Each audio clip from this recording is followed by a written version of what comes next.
Hola, ¿cómo están? Bienvenidos a una nueva edición de Tirando Factos. El día de hoy vamos a estar hablando de dos temas de coyuntura informativa de lo que está pasando esta semana. Una de ellas es la lamentable muerte del niño Kevin Acosta que se dio en el departamento del Huila, pues por una enfermedad pues que es muy lamentable el tema de la hemofilia, pero pues esta noticia ha generado tendencia porque por unas declaraciones lamentables del presidente de la República, Gustavo Petro, que volvió a poner sobre la mesa, digamos, el debate de la reforma a la salud. Pues aquí me invita en esta mesa, pues, John Arias, reportero del área web. John, cuénteme, ¿cuáles fueron esas declaraciones del presidente Petro que están generando tanta polémica en este momento frente a la muerte del niño? Hola Juan Carlos, sí, este lunes en el Consejo de Ministros, tanto Gustavo Petro como su ministro de Salud, Guillermo Jaramillo, hicieron una serie de declaraciones con la que intentaron lavarse las manos ante el caso del niño Kevin, ¿no? Resulta que Kevin falleció el fin de semana del el 13 de ¿De febrero? febrero en Bogotá, luego de que la madre denunciara una serie de negligencias por parte de de la nueva EPS. El niño se accidentó en Pitalito, desde allí fue trasladado a Bogotá, pero ya tenía unas consecuencias graves debido a su enfermedad que le impide coagular la sangre de manera correcta. Ujú. Em, en esa declaración que dio el presidente, culparon a la madre, básicamente diciendo que debió impedir que el niño usara su bicicleta y olvidaron mencionar que desde hace 2 meses el pequeño no recibía sus medicamentos como lo venía haciendo desde que tenía 9 meses de vida. Digamos que eso es una parte, digamos, importante, digamos, del debate, porque entendiendo un poco el tema del presidente Gustavo Petro de hablar un poco de que debió la madre cuidar un poco más al niño para evitar un posible accidente, pero pues lo que ya han dicho muchos expertos y médicos al respecto es que un niño con hemofilia, si bien es una enfermedad muy grave que puede causar la muerte cuando está medicado y recibiendo sus coagulantes, digamos, de manera como ordenan, digamos, los médicos, el riesgo, digamos, de que un accidente, digamos, se le pueda causar la muerte, pues es mínima. De hecho, es lo que reportaban las asociaciones de hemofilia, es que hacía años no se moría un niño o una persona por hemofilia en el país. Arley, por lo menos, ¿qué ve por lo menos frente a este tema? Acá uno mira y uno dice, pues está el presidente buscando la forma de limpiar lo que ha hecho su gobierno, porque sé que hay un punto clave y es que la nueva EPS es una de las EPS intervenidas por el gobierno. Fue intervenida en 2024, es decir, la nueva EPS está bajo la administración del gobierno nacional. Y acá la pregunta es clara, es si hubiese sido una EPS que no estuviera intervenida por el gobierno, ¿el presidente Gustavo Petro mantendría el mismo discurso o culparía a la EPS? Recuerden que las dos reformas a la salud que presentó el gobierno tenían como columna vertebral la transformación de las empresas prestadoras de salud, empresas aseguradoras, el tema de transformarlas en gestoras de salud y vida, era lo que quería el gobierno. Y es por eso que empiezan estas intervenciones. Y hay algo muy común que lo dicen los médicos y los expertos en temas de salud: EPS intervenida, EPS liquidada. A ese es el punto que van a llegar muy posiblemente estas EPS. Y es lo que ha dicho el presidente, pues no es la responsabilidad de la EPS, es la responsabilidad de la mamá por permitir que su hijo montara bicicleta, tuviera un accidente que le generó las hemorragias por la nariz y por los oídos, pero el presidente dice, pues no, acá no hay una negligencia de la EPS, pero pues es que desde diciembre la EPS no venía suministrándole los medicamentos. Y pues eso es un debate, Luis Álvaro, que se plantea, digamos, como vuelve a poner sobre la mesa el tema de la reforma a la salud. eh, que pues ya sabemos nosotros, pues ya el gobierno nacional ha tratado de poner sobre la mesa en el Congreso de la República en varias ocasiones. Pero digamos, en términos prácticos, por lo menos de lo que sabemos en cifras, digamos, de la reforma a la salud, de lo que se ha propuesto, digamos, ¿qué podemos comentar ahí de lo que sabemos? Porque, por ejemplo, de lo que yo he visto un poco, a raíz de lo que Arley ha comentado, es que hay que tener muy claro, y es lo que se le ha criticado, digamos, en este momento al gobierno nacional, y es que el niño es usuario, o la familia es usuario de la nueva EPS, que es una EPS que es intervenida por el gobierno nacional desde el año 2024, o sea, de 2 años. Entonces aquí no se le puede echar la culpa a la EPS, como ha hecho el gobierno nacional, digamos, en reiteradas ocasiones, diciendo que el problema, la crítica al problema del sistema de salud es que es culpa de las EPS porque se están robando la plata a través de la intermediación, porque esta es una EPS que claramente está intervenida y que en este momento está administrando el gobierno nacional. Sí, Juan, bueno, pues lamentable la declaración del presidente, luego reiterando nuevamente como esa revictimización a la familia y precisamente, digamos, uno de los puntos cruciales en esta discusión y que fue motivo también de estancamiento, creo que Arley lo documentó varias veces en las comisiones, era pues el costo, en principio porque no se sabía, el gobierno no era claro explicando cuánto iba a costar una eventual reforma a la salud, pero pues dado el contexto que vive el país, el alto déficit fiscal, superando el 7% incluso, y también algunas presiones adicionales como las que el mismo gobierno se implanta con el aumento o el incremento del salario mínimo, pues digamos, este panorama, este contexto difícil de las cuentas de la nación, unos ingresos, un recaudo que nunca pues ha llegado a la meta, una estrategia de deuda que le va a generar presiones al siguiente gobierno en el corto plazo, con estos bonos emitidos a menos de un año, incluso algunos, a una alta tasa de interés, pues dejan todo el panorama servido para que la bomba fiscal o el panorama fiscal del siguiente gobierno no sea el mejor. Y en estimaciones que se habían presentado y que había analizado el Comité Autónomo de la Regla Fiscal, que es independiente y que analiza pues todos estos impactos que generarían los diferentes proyectos a las cuentas de la nación, pues digamos sin incluir el aporte en nación, digamos en términos reales del Producto Interno Bruto, las fuentes del sistema para alimentar al sistema de salud pasarían de 67,6 billones, 4 billones en 2026 a 92 billones en 2036. Entonces, en líneas generales hay digamos, un crecimiento, una necesidad, sí, de mejorar algunas cosas en el sistema de salud, pero también hay unas cuentas que cada vez se apretan más y son más difíciles de cuadrar. Y bueno, un panorama que no parece muy positivo para el siguiente Pues, gobierno. o sea, en resumen, digamos que eso es un poco lo que siempre ha dicho la gente dentro del sistema de salud, es que uno de los grandes problemas, o quizá el principal problema que tiene el sistema de salud en este momento es que el sistema de salud está desfinanciado. A algunos actores del sistema de salud, frente a los críticos, digamos, de lo que viene haciendo el gobierno, es que se está pidiendo, digamos, un aumento, digamos, desde la UPC, que es la unidad de pago por capitación, Sí.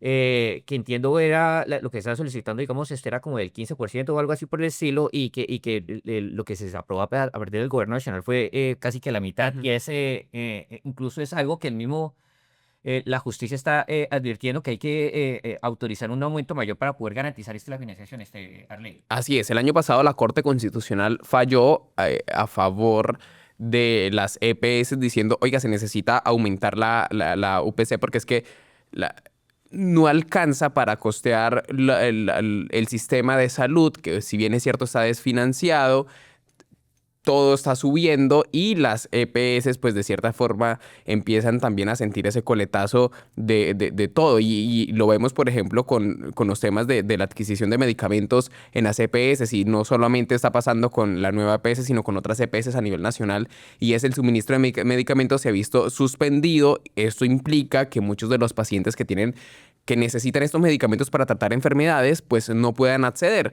Entonces, hay dos cosas claras acá. Una es que el gobierno ha venido amenazando a las EPS con la intervención. La intervención prácticamente es proporcional a una liquidación. ¿Y qué hacen las IPS, que son las que prestan los servicios a las EPS? Pues sencillamente lo que hacen las IPS es, venga, yo no les voy a prestar servicios porque finalmente a mí no me los van a pagar. Pasó, no sé si conocieron el caso de Sabia Salud en Antioquia. El gobierno le dijo, oiga, yo la voy a intervenir, yo la voy a intervenir.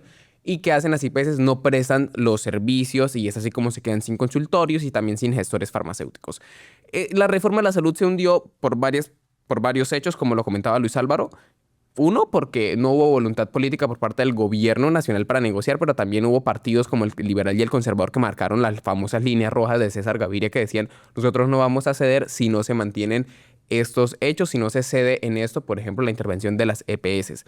Y es así como se hunde la reforma, una reforma que para algunos expertos era un poco nociva, más allá de no tener un impacto fiscal claro por parte del Ministerio de Hacienda, pero esto nos va a traer más complicaciones en el sistema de salud, porque es que el aseguramiento, si bien es cierto, eso llega con la ley 100, pues el aseguramiento que tenían las EPS sí era importante porque ellas eran las intermediarias entre los médicos generales, entre las empresas, entre los hospitales y los especialistas. Por ejemplo, decía Gestar Salud, que es una de las de los gremios de las aseguradoras, es si usted está en un CAP, en un centro de atención primaria en un pueblo, voy a poner un ejemplo no sé, San Gil, en una zona rural, pues lo que hace la EPS es que a usted le tramita la cita con el especialista. Con la reforma de la salud no era no era la EPS la que le tramitaba la cita, tenía usted mismo que ir desde el CAP hasta Bucaramanga, donde estaba el especialista, y tramitar la cita porque ya no iba a tener un intermediario.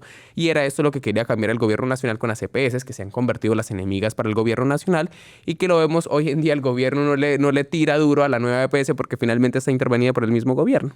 Y aquí hay una particularidad, un poco mirando los datos, preparando aquí este programa de Tirando Factos, es que el mismo gobierno, o bueno, en este caso la Superintendencia de Salud, advierte que de las 8 EPS que están intervenidas a nivel nacional, 7 aumentaron el nivel el volumen de quejas que recibieron en los últimos meses. Entre esas, pues la nueva La nueva EPS, o de la nueva EPS, que recordamos que ya La más años grande. intervenida por el gobierno nacional, las quejas han aumentado casi un 30%. Y pues obviamente ahí hay unas deudas que el mismo gobierno nacional reconoce que hay una deuda que es casi de 5 billones de pesos con la nueva EPS. Ahora, aquí hay un punto, y es que en ese discurso que tiene el gobierno nacional contra las EPS, donde advierte el mismo gobierno nacional, y la forma de ellos justificar el tema de que sí hay plata para poder financiar el sistema de salud de ellos, es decir, es que las EPS o los privados se han robado 12 billones de pesos del sistema de salud. Y ese es el argumento que ellos tienen. Y que si ellos acaban con la intermediación, eso es lo que va a ayudar a que el sistema pueda financiarse. Pero es que volvemos otra vez al debate en el que estamos ahorita. O sea, estamos hablando en un punto donde, en este momento, la EPS que está en medio de la polémica, la nueva EPS, una EPS que está en este momento administrada por un interventor del gobierno nacional, y que de todos modos los problemas en estos 2 años que ha tenido el gobierno nacional al frente, pues no se han mejorado. De hecho, en algunos casos pareciera que están empeorando. No, y es que acá el punto es que usted dice algo muy cierto. Pues se acaba la intermediación de las EPS la intermediación de los pagadores a través de las EPS se acaba, pero empieza a ser la ADRES, conocida como el Banco de la Salud, la que empieza a pagar o empieza a administrar los recursos. Que planteaba la reforma a la salud, la primera, que prácticamente fue la misma que la segunda, que en su momento la redactó Carolina Corcho, es: la ADRES va a ser el banco que administra esos recursos, pero ¿cómo garantizar que no se convierta en un foco de corrupción? Alertaban los congresistas. Sí va a ser el gobierno nacional el que va a designar en los CAPS, en los hospitales, los gerentes. Es decir, a dedazo iban a quedar los gerentes. ¿Y cómo hace usted para administrar los recursos sin que esto se convierta en fortines burocráticos, que es lo que siempre hemos visto en los hospitales y en las clínicas, y teniendo una sola entidad que va a administrar los recursos? Yo creo que nadie reconoce, lo ha dicho la Contraloría, que sí hay un desvío de recursos. Creo que eso es claro, lo ha dicho la Contraloría y las auditorías en varios de los informes. Sí hay un desvío de recursos, pero esto no significa que porque el gobierno lo vaya a administrar, pues va a ser la panacea para solucionar todos los problemas del sistema de salud. Recordemos lo que pasó con el Seguro Social. No, y el tema es que, ya para ir finalizando este bloque, hay que tener en cuenta que estamos hablando de la desfinanciación del sistema de salud, que muchos coinciden que es el principal problema que tiene en este momento el sistema.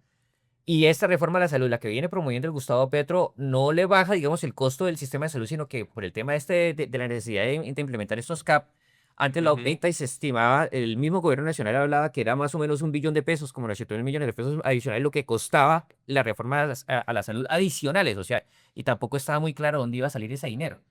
Pero bueno.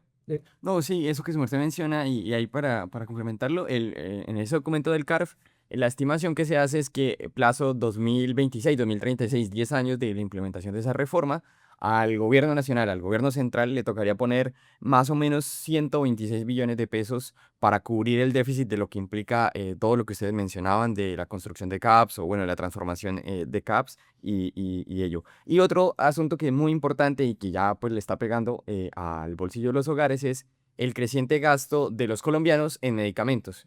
Radar, que es una firma pues muy seria que hace seguimiento al consumo de los hogares, advertía pues que cada vez los colombianos están sacando más plata de su bolsillo para pagar sus medicamentos, para atenderse, para pagar, entre otras cosas, temas relacionados con la salud, y esto pues necesariamente tiene que ver con la situación del sistema que vive el país. Listo. Ya para finalizar este bloque, John, quería preguntarle a usted por el tema del niño, porque entendido que el niño tiene raíces en Santander, en Charalá. ¿Qué se sabe de ese tema, John? Sí, bueno, la madre del niño es originaria de Santander, en Charalá, y también se conoció en estos días que más familiares sufren esa misma condición. Serían tres primos, Ujú, uno se ubica en Charalá, otro en Bogotá y otro en el Cesar. ujú, Y ambos advierten que padecen el mismo problema. Desde hace 2 meses no reciben el medicamento. Por ejemplo, el caso del tío que ha hablado a medios, él dice que desde el 2 de diciembre ha sido la última dosis que le han suministrado.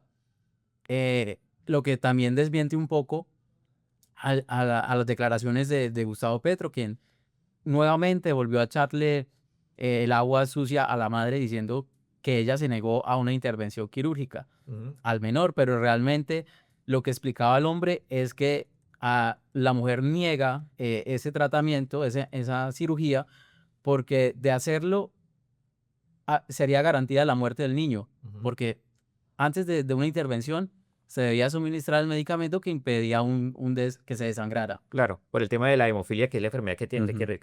que sufre esta familia. Bueno, con esto cerramos este bloque. Pero yo sí quiero mandar huevazo. Bueno, listo, y eso es lo que quería decir. O sea, en este caso, más allá del tema de que todos coincidimos aquí que hay que cambiar el sistema de salud, que el sistema de salud colombiano no es perfecto, la verdad es que aquí sí tenemos que decir que hay que pegarle un huevazo a alguien. ¿A quién le vamos a pegar el huevazo el día de hoy? Es un huevazo al gobierno nacional, al ministro de Salud. Recordemos que el mismo ministro dijo la implementación de la reforma a la salud será un piloto con el del sistema de los maestros, 800.000 maestros afiliados, fracasó y ese era el piloto para la implementación de la reforma a la salud. Huevazo para el gobierno porque es que definitivamente el sistema de salud tiene falencias y en vez de solucionarlas, las están agravando. Bueno, y el otro tema del que vamos a hablar el día de hoy es el tema del salario mínimo a raíz de la decisión del Consejo de Estado de suspender provisionalmente el decreto que terminó el alza al 23,7% y que pues obviamente ha generado pues de todo tipo de comentarios frente al tema. ¿Qué nos puede comentar ahí frente a ese tema, Luis Álvaro, para contextualizar un poco este tema de la decisión del Consejo de Estado? Bueno, Juan, frente al incremento que a finales de 2025 pues decretó el presidente Petro, hubo una serie de, digamos, de decisiones, de demandas, más de 37 acumulan o se reportan, y en un auto del pasado viernes, como se lo menciona, pues el Consejo de Estado dijo varias cosas. Entre ellas, la primera es una suspensión provisional, pero que en la práctica lo que hace es darle unos 8 días calendario al gobierno Petro, que se cumplirían pues antes de este sábado 21 de febrero, para que pues decrete provisionalmente un aumento, un incremento al salario mínimo justificado con variables económicas como inflación, Producto Interno Bruto, productividad, pero también pues ese famoso artículo, bueno, ese argumento que ha utilizado el gobierno, que es una remuneración para el mínimo vital y móvil. Ujú. Exactamente.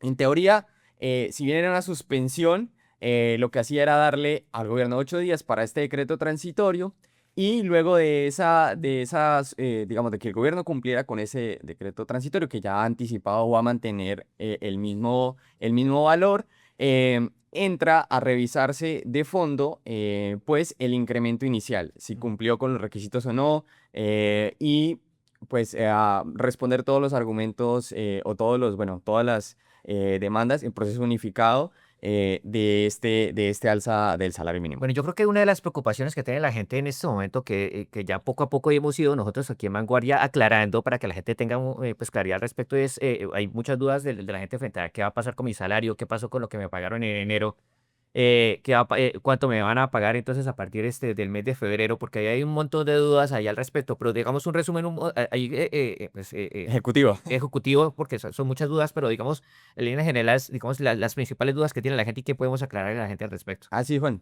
Como usted lo mencionaba, bueno, el salario mínimo se mantendrá 1.750.905 pesos. El auxilio de transporte se mantiene en 249.905 pesos. Eso completa, mal contado, los 2 millones de pesos.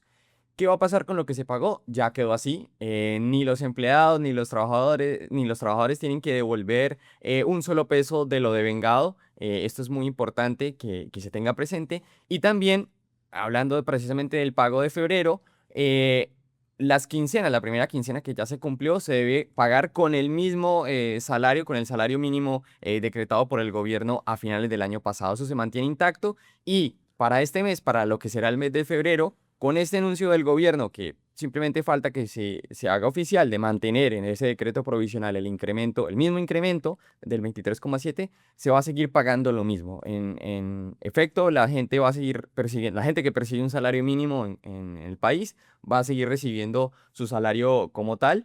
La decisión, eso sí, de fondo es susceptible a que se produzca en algunos meses. Algunos expertos hablan de 2 o 3 meses, otros dan más tiempo, pero de momento se mantiene igual. Las cotizaciones, usted que tiene que ir a pagar la seguridad social o demás, tendrá que seguir pagando lo mismo, y lo mismo con las multas y los copagos de salud. Bueno, ahí frente al tema, mucho, ahí ya ese pasado lunes se reunió la mesa de concertación de políticas salariales y laborales, y con algunas posiciones que para algunas personas sorprendió, pero pues que tiene algo de sentido frente a la posición que ha tenido algunos gremios y particularmente la ANDI, que ha defendido la posición de mantener el incremento del 23,7%. Yo entiendo yo que por un tema de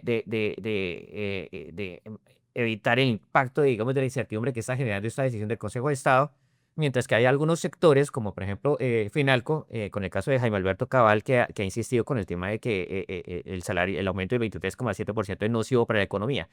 ¿Qué nos puede comentar, digamos, frente a ese tema de las posiciones, digamos, de algunos gremios que están ahí como a favor de mantener el incremento del 23,7%, aun cuando hace 2 meses estaban en contra, digamos, de esa decisión? Sí, pues Juan, lo que han explicado gremios como la ANDI, como pues algunos otros sectores que han decidido mantener o sostener, es que se habla ya de unos derechos adquiridos para los trabajadores y no es mejorar esas condiciones, de hacer el esfuerzo para algunas empresas, para que algunas empresas hagan el esfuerzo y mantengan pues estos pagos. Y lo que hubo, digamos, también fue una lectura, y yo creo que aquí Arley nos daba más luces de eso, también una lectura del momento político Ujú. del país. Este es un año electoral, va a ser el principal tema de conversación, y muchos de esos sectores o esos gremios económicos son relevantes, tomadores de decisiones e impulsores también de búsqueda de nuevas políticas públicas, y por supuesto que ir en contra o mostrar sus cartas en contra de un incremento que pues beneficia a millones de trabajadores, a 2,4 millones de trabajadores, a 1,1 millones de pensionados que perciben el mínimo, pues podría ser una situación controversial. Entonces yo creo que No, y una de las cosas, atajando esa gasolina. y una de las cosas que también decían es que ya muchas empresas y hogares hicieron cuentas con un aumento del 23,7%, ya hicieron sus presupuestos, y el estar cambiando la decisión dependiendo de si el aumento va a ser menor o mayor y todo eso, pues iba a generar esa incertidumbre también.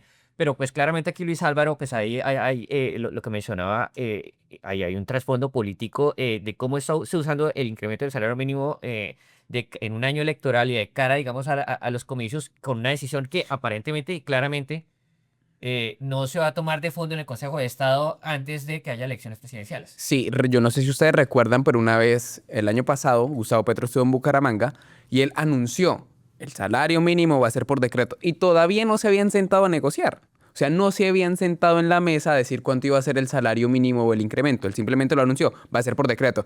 ¿Cuál es la lectura que se le puede dar a eso? Su anuncio de va a ser por decreto sin sentarse a conversar era simplemente una decisión política de cara a las elecciones presidenciales, que es lo que él está haciendo. Agita una bandera de una Asamblea Nacional Constituyente a la vez que sube el salario mínimo al 23%. Por supuesto, es un discurso populista que cala muy bien en algunos sectores y es que chévere tener yo un salario más alto mientras el empresario está buscando la forma de cómo yo voy a reducir costos para poder mantener la empresa. Lo hace justo en su último año, cuando quiere tener una reelección de su proyecto político a través de Iván Cepeda, que es el momento su candidato oficial off the record, pero netamente es una decisión política, o así la han interpretado muchos sectores. Está jugando a reelegir su proyecto político con una medida populista, dicen algunos expertos, justo cuando estamos a pocos meses de las elecciones presidenciales. Y eso le está generando una gran presión, digamos, a las empresas. Por un lado, porque pues aumenta los costos laborales, Luis Álvaro, pero también porque hay amenazas o bueno, hay anuncios, digamos, de posibles otros gastos que van a tener las empresas. Por ejemplo, ahorita estamos hablando de la emergencia económica que se le va que se va a adelantar por el tema de la emergencia en el Córdoba y ahí se habla de un impuesto al patrimonio para las empresas, que ese es otro costo que hay que agregarle. Está el tema de la reforma laboral con eh, los costos que tienen que ver con dominicales y con nocturnas, que eso es una mezcla ahí como medio compleja que lleva a que las empresas se vean un poquito apretadas frente al tema. Sí, ese cóctel que pues está de alguna manera dándole el gobierno al sector empresarial, como usted lo mencionaba, Juan, el impuesto al patrimonio líquido que anunció el ministro de Hacienda, pues generaría afectaciones especialmente en algunas empresas, digamos, en las empresas más grandes del país, por supuesto, que son las de mayor patrimonio líquido y es a las que terminarían pagando la mayor parte de esta emergencia económica, caso Grupo Ecopetrol, pero también aquí en Santander a más de 220 empresas que se verían afectadas. Y como usted lo mencionaba, los ajustes laborales de la reforma y también recordemos que este año termina de ajustarse la jornada laboral que queda ya definitivamente en las 42 horas. Entonces son una serie de medidas que pues le apretan los costos y que al final lo que terminan ocurriendo o haciendo las empresas es trasladando esos costos a los usuarios, a las personas del común, a los hogares, y ello repercute pues en un impacto inflacionario que algunos expertos han dicho o han explicado. Si bien los datos de enero marcaron una aceleración en la inflación de 5,10 a 5,35, febrero-marzo mostrarán pues ese incremento, mayor incremento. Incluso el Banco de la República en su informe de política monetaria estima que la inflación podría cerrar sobre el 6,3%. Es decir, en términos de inflación regresaríamos a octubre, pues a un valor así de alto, así de acelerado del incremento de los precios, a octubre de 2024, cuando la intención era que este año ya entrara a ese rango recomendado con un fin claro, y es que la moneda de los colombianos, la moneda del peso, no pierda su valor real para la compra de bienes o servicios. Por eso, digamos, se explica las determinaciones pues, del Banco de la República, este aumento de la tasa de interés a 10,25 para proteger el valor de la moneda. Y bueno, todo lo que ello ha generado, la discusión, que el presidente también se ha enganchado muchas veces con el gerente del banco y con los miembros, aunque él ha podido nombrar o tiene 4 de los 7 asientos, pues uno de ellos, uno de esos codirectores nombrados por ellos, pues mostró su independencia y no le siguió el discurso Y, al y- gobierno. y algo muy claro es que por lo menos lo que dicen algunos expertos es que el impacto a la inflación, pues por el tema del salario mínimo, pues muchos prevían que no iba a ser inmediato, sino que es algo que seguramente se va a ver con el paso del tiempo también. Bueno, ya estamos acabando este programa de Tirando Factos, pero antes de cerrar pues quería comentar el otro tema de la semana, es el caso, hay una novedad con el exgobernador de Santander, Hugo Eliodoro Aguilar Naranjo, que nos puede comentar frente a ese tema, Arley. Así es, Juan. Esta semana la Fiscalía Delegada ante la Corte Suprema de Justicia acusó formalmente al exgobernador de Santander, Hugo Eliodoro Naranjo, por presuntos delitos relacionados con irregularidades en la contratación cuando fue gobernador de Santander en 2007. Hechos que para la Fiscalía, que según la Fiscalía tendrían pruebas que el exgobernador habría permitido irregularidades en un contrato por 650 millones de pesos para la compra de juguetes para las navidades de los niños en ese momento. Pues el exgobernador irá nuevamente a juicio después de pagar una condena de 9 años de los 13 que le había dado la Sala de Instrucción de la Corte Suprema de Justicia por nexos con el paramilitarismo. Ahora Aguilar Naranjo enfrenta un nuevo proceso judicial mientras hace campaña por su hijo Richard Aguilar al Senado de la República dentro del Partido Liberal. Bueno, pues eso fue todo para el día de hoy. Los invito a que estén conectados con Vanguardia a través de nuestra página web y a través de nuestras redes sociales como @vanguardia.com. Nos vemos en una próxima ocasión.